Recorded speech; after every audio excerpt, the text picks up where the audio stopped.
Tania l'écouteur Marim, nous prenons le Perek Mem Dalet, à page 126 au milieu du Hamoud au point Vanachatrouar. Admor Zaken présente dans le Perek Mem Dalet deux formes d'amour pour Dieu qui sont à mi-chemin entre Avar Rabba et Avat Olam dont on a déjà parlé. D'une part, c'est un amour pour Dieu que les Avot nous ont légué en héritage et d'autre part, je vais devoir faire un effort, y réfléchir, en parler pour exploiter, développer cet amour pour Dieu. Le premier, c'est un amour pour Dieu qu'on appelait Nafshi Viticha Balaila. Il s'agit d'aimer Dieu autant qu'on apprécie la vie. Le deuxième s'appelle Kevaradish Tadal. Il s'agit d'aimer Dieu autant qu'on aime son père. Ça peut s'avérer difficile, je vois très bien que ça peut être compliqué de ressentir réellement et sincèrement qu'il est ma vie, qu'il est mon père. Et la Nour Zaken nous a expliqué que même si j'ai l'impression de ne pas être très sincère, Dieu va rétablir la liaison entre d'une part ce sentiment d'amour pour Dieu qui est vrai et sincère, qui se trouve au fond de moi, que m'ont légué les Avot, et d'autre part la pratique concrète de Torah et Mitzvot. Et l'objectif de ce processus est d'apporter à Dieu la satisfaction qu'il attend de nous. La satisfaction qu'il attend de nous, on la compare à celle que va avoir un roi lorsqu'il voit son fils Sheba Elav Betset Omibet à Asurim qui sort de prison, qui revient le voir, Iskarleel, ou bien la satisfaction qu'il aura lorsqu'on lui aura réalisé la demeure qu'il attend de nous, Betartonim. Ça veut dire, quel plaisir Dieu attend de nous? Quel plaisir je peux lui apporter? D'abord, le plaisir de libérer Maneshama des contraintes du gouffre du Nefesh Abamit. C'est ce qui était comparé au plaisir que le roi va avoir va ressentir de voir son fils revenir de prison. Mais de nouveau, cette satisfaction qu'on apporte à Dieu a un inconvénient. Parce que le roi est content, mais le fils aussi est content de sortir de prison. Et la valeur fondamentale qui appartient à la Gdusha, le Bitoul, fait défaut ici encore une fois. Il y a un autre plaisir qu'on peut apporter à Kadosh Baruch Hu, c'est le plaisir que Dieu aura quand on lui aura réalisé sa demeure. Dira Batartonim, cette fois c'est pour lui, c'est pas pour moi. Et le Bitoul sera la valeur ajoutée de cette satisfaction que l'on apporte à Dieu. Nour Zaken continue et il dit, Veine, Gam Niprinat Nafshi Viticha Anal. Concernant aussi Nafshi Viticha, l'amour que je porte à Dieu parce qu'il est ma vie. Eh bien, on pourra aussi y arriver lorsqu'on va y réfléchir et en parler. Ça veut dire que tout ce qu'on a dit jusqu'à présent s'appliquait à l'amour pour Dieu que l'on a appelé Kevaradish Tadal. Je considère qu'il est mon père, je l'aime comme mon père. Et la Nour Zaken nous dit, ça sera aussi valable pour un amour de Dieu qui semble tout à coup supérieur, celui qu'on a appelé Nafshi Viticha. Et du coup, on peut se poser la question. C'est le contraire de ce que nous avons dit au début. On a l'impression tout à coup que cette première forme d'amour pour Dieu, Nafshi Viticha, je l'aime parce qu'il est ma vie, elle serait supérieure à Kivarad et Ishtadal. L'amour pour Dieu que je développe quand je prends conscience qu'il est mon père, c'est pas du tout ce qu'on avait dit au début. Alors décide, lequel des deux est supérieur à l'autre? Nafshi Viticha ou Kivarad et Ishtadal? Lorsqu'il est mon père ou lorsqu'il est ma vie? A priori, je tiens à la vie plus qu'à mes parents, parce que dans l'ordre des choses, quelqu'un risque de perdre ses parents un jour. Et même s'il va en être très triste, il va continuer à vivre, la vie continue. Par contre, si quelqu'un perd la vie, il a tout perdu. En d'autres mots, je ne peux pas vivre sans Dieu s'il est ma vie. Mais je peux vivre sans Dieu s'il est mon père. Je récapitule. D'un côté, le deuxième amour pour Dieu, dont nous parle l'Admor Zaken, Kevaradish Tadal, qui nous invite à considérer que Dieu est mon père. C'est un amour pour Dieu qui semble bien supérieur, parce que ma Metsiout a été expurgée. Le Bitoul domine dans cette forme d'amour pour Dieu. C'est ce qui lui donne sa supériorité. D'un autre côté, cette deuxième forme d'amour pour Dieu semble moins intense que la première parce que je peux vivre sans mon père, alors que je ne peux pas vivre sans Dieu s'il est ma vie. Alors Rabbi pose cette question et il répond que d'un autre point de vue, considérer que Dieu est ma vie, que je ne peux pas vivre sans lui, c'est vraiment beaucoup plus difficile à intégrer et de ressentir que de considérer et de ressentir qu'il est mon père. Et c'est de ce point de vue-là que cet amour pour Dieu, Nafshi Viticha, sera effectivement inférieur à celui qu'on appelle Kevaradish Tadal. Et la Nour Zaken continue et nous dit que si même virtuellement je n'y arrive pas, je n'arrive pas à considérer qu'il est ma vie, qu'il est mon père, eh bien, il va nous donner le conseil, au moins, essaye d'y penser. Je le lis d'abord dans les mots et je vais expliquer. S'il n'arrive pas à révéler ce sentiment d'amour pour Dieu, il est ma vie, il est mon père dans son cœur, il a essayé d'y réfléchir, il a essayé d'en parler, et ça ne fonctionne pas. Il va tout de même pouvoir être motivé, pratiquer Torah et Mitzvot. Au moins à l'idée de Tziyur, au moins en ayant fait l'effort d'y réfléchir. Alors je récapitule. Tu dois aimer Dieu et considérer qu'il est ton père, qu'il est ta vie, sincèrement, honnêtement. Et l'Admor Zaken te conseille. Écoute, au moins, tu dois essayer d'y penser. Essaye au moins d'y réfléchir. Maintenant, si tu peux faire mieux, tu dois essayer d'y méditer plus sérieusement. Développer ces sentiments d'amour pour Dieu. Tu auras peut-être l'impression de vivre dans l'imaginaire, et tu dois pas t'inquiéter. Dieu assurera la transition pour remplacer cette étape qui te manque dans Avodat Hashem. Si tu en es capable, tu dois même essayer d'y méditer encore plus sérieusement, encore plus profondément, pour que ces sentiments d'amour pour Dieu soient réellement sincères. Bref, fais de ton mieux, mais tu dois faire l'effort d'essayer d'y arriver. Le reste du chemin, Dieu le fera pour toi. Ce que dit tout de suite l'Admour HaZaken, comme on a dit précédemment, si tu fais l'effort d'y arriver, alors Dieu va ensuite faire le reste du chemin. Ces deux formes d'amour pour Dieu. Lorsque je considère qu'il est mon Père, qu'il est ma vie. Ainsi que la crainte qui est inclue dans ces deux formes d'amour pour Dieu. Parce que lorsque je l'aime parce qu'il est ma vie et qu'il est mon Père, eh bien, je crains de me détacher de lui s'il est ma vie et mon Père. Je crains alors de me séparer de lui. S'il est ma vie et mon Père, je l'aime et je veux m'approcher de lui et je crains de m'en séparer. Je vais terminer de lire et je vais expliquer. On les appelle, on considère que c'est un amour et une crainte naturelle, instinctive, lorsqu'elles sont au fond de ton cœur. Alors elles prennent place jusqu'aux 10 sphirot du monde de Yitzira. Et c'est là qu'elles vont projeter Torah et Mitzvot qui ont été accomplis par cette motivation. Mais lorsque ces sentiments d'amour et de crainte pour Dieu, il est ma vie et mon Père, et ce sont des sentiments que j'ai réussi à développer davantage. C'est ce que le Zohar appelle un élan du cœur. Et dans ce cas, elles vont être projetées jusqu'aux 10 sphirot du monde de Bria. Et c'est là qu'elles vont projeter Torah et Mitzvot, qui les accompagnent.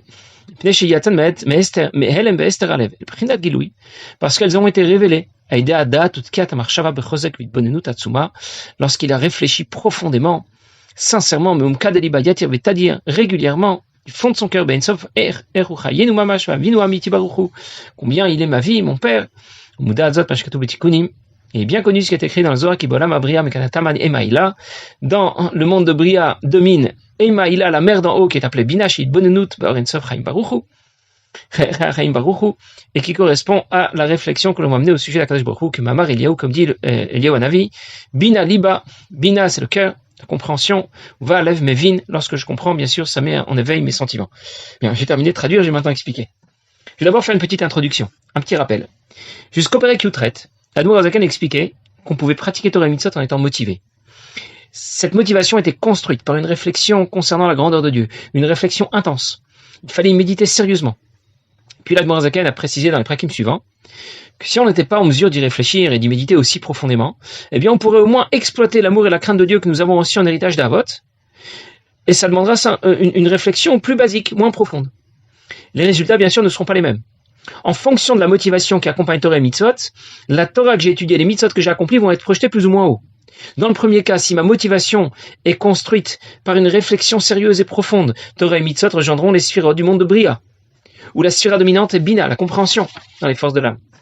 Dans le deuxième cas, si ma motivation est le résultat d'une réflexion plus basique, qui m'a permis d'exploiter l'amour et la crainte naturelle que j'ai en moi, que m'ont légué la vote, dans ce cas, Torah et Mitzvot rejoindront les sphirot du monde de Yitzira, où les sphirot dominantes sont les midot, Chesed, Gvura et les suivantes, les sentiments, qui correspondent à ce qui est naturel, instinctif.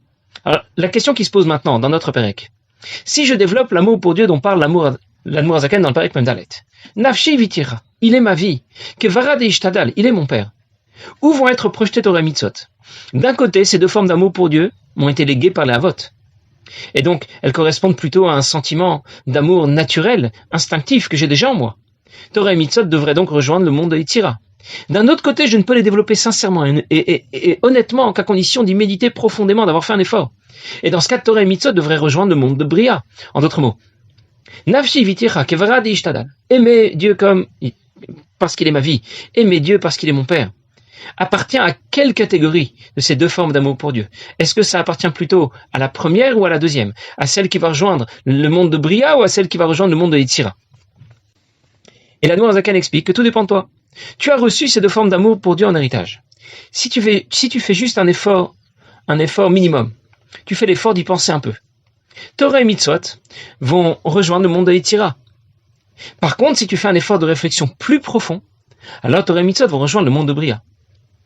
À notre niveau, cette réflexion est guidée bien sûr par l'étude de la Chassidoute, et je peux étudier la Chassidoute soit en dilettante, j'écoute, je trouve ça très intéressant, très joli, il a très bien parlé, et voilà. Et dans ce cas, la motivation que je développe va propulser Torah Mitzvot jusqu'au monde de Yitzhira seulement.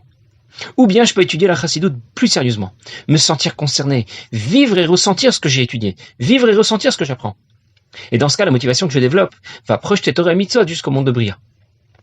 Mais l'essentiel, c'est de faire un effort, d'essayer d'y penser, d'essayer d'en parler. Et de cette manière, comme le Rabbi explique dans un Mahama, Shabbat Chol HaMoed Sukkot Tafshin Chafalef, où il explique que les levushim, les vêtements de l'âme, la pensée, la parole, vont avoir un impact profond sur nos midot. Ça veut dire sur nos sentiments d'amour et de crainte. Il donne l'exemple de quelqu'un qui n'a pas toute sa tête. Il est vraiment pas très intelligent. Mais lorsqu'il va répéter régulièrement les paroles d'un chacham, il finira lui-même par devenir intelligent.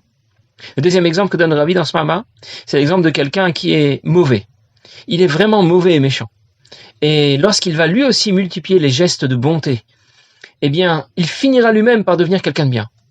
Et dans ce Mahama, Rabbi rapporte l'histoire qui raconte que lorsque l'Admor HaZaken a commencé à diffuser Torah Chassidoute, eh bien, certains sont venus se plaindre.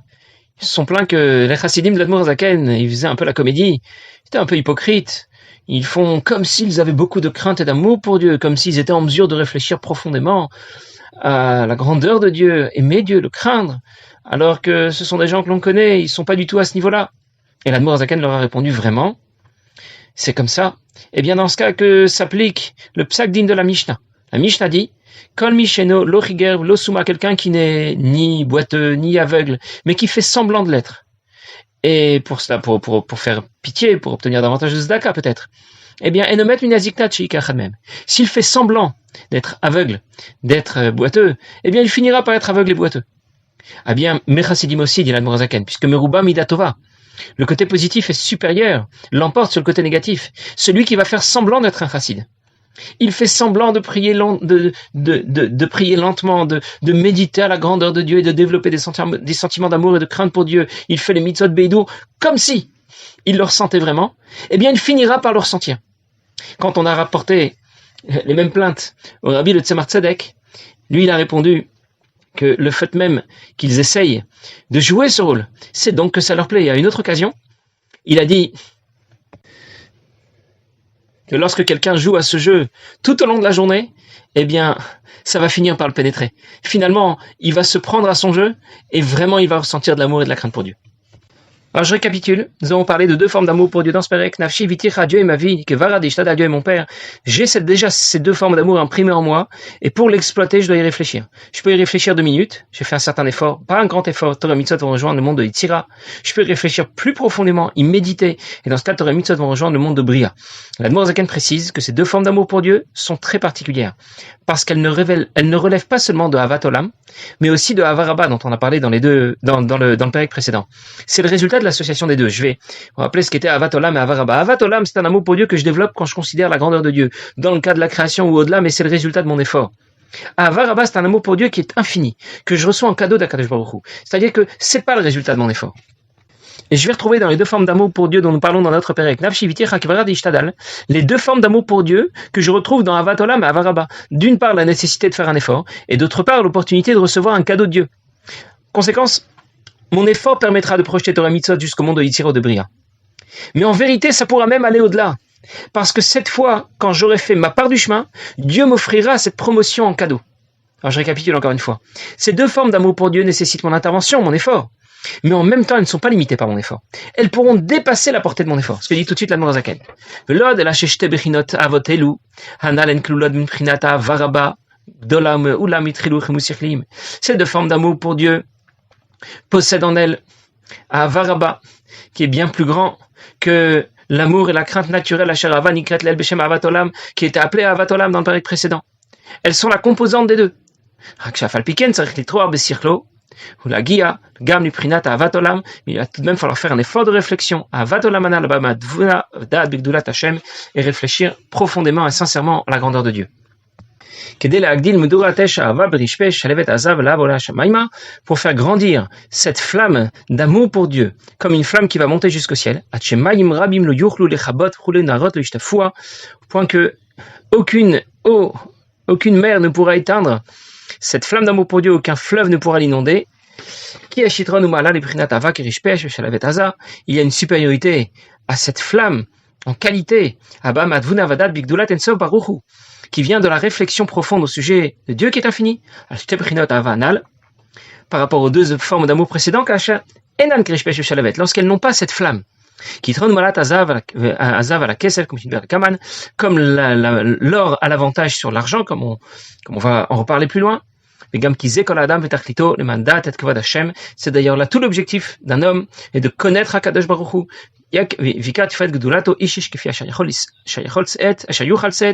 Autant que chacun en est possible, comme c'est écrit dans le Zohar, pour qu'on le connaisse, comme c'est bien connu. J'ai terminé de lire et de traduire et je vais reprendre. J'ai deux façons d'apprécier la grandeur de Dieu. Je peux considérer qu'il est ma vie, qu'il est mon Père, et ce sont là des idées qui nous parlent. Ou bien je peux apprendre des Mahamarim où le sujet sera beaucoup plus virtuel. On va nous parler de Ein Sof, Keter, la couronne, Kav, Reshimu, je ne sais quelle notion, qui nous dépasse toujours. Bref, des notions abstraites qui nous parlent beaucoup moins. Et j'aurais l'impression que Dieu est très loin de moi. Ça ne me parle pas. L'Admour Hazaken va expliquer que même si tu n'as pas parfaitement compris ce qu'on t'a expliqué, parce que c'est trop moufchat, franchement, les sphirotes et les olamot, je comprends pas très bien. C'est trop abstrait. Tu dois tout de même t'engager à les étudier, à y réfléchir, et apprendre ce genre de Mahamarim et ces Prakim de Tanya qui semblent complètement décalés. Pourquoi ? Parce que ça apportera à ton amour pour Dieu plus de flamme. Ça veut dire pas plus de puissance et d'intensité. Mon amour pour Dieu va apporter cette fois la flamme qui va faire briller davantage ce sentiment.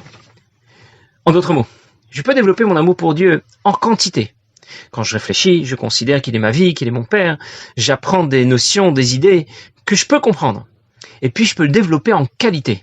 Quand je réfléchis à des idées qui sont plus abstraites, que j'apprends des notions qui sont beaucoup plus virtuelles pour moi, que je peux moins bien comprendre.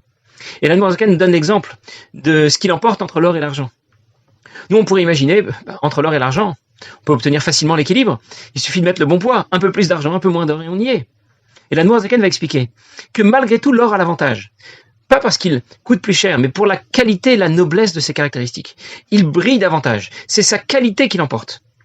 Et quand je développe mon amour pour Dieu, pas seulement en quantité, mais que j'ai fait l'effort d'y réfléchir profondément, et d'apprendre tout ce qu'on nous raconte au sujet de notions très virtuelles, les sphirotes et les olamot et tout ce genre de choses, alors j'aurai développé un amour pour Dieu qui sera plus qualitatif.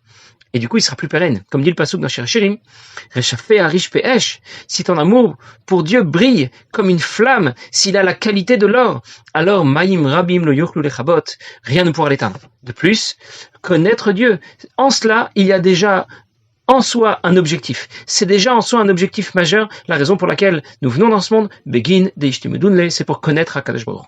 Passez une bonne journée.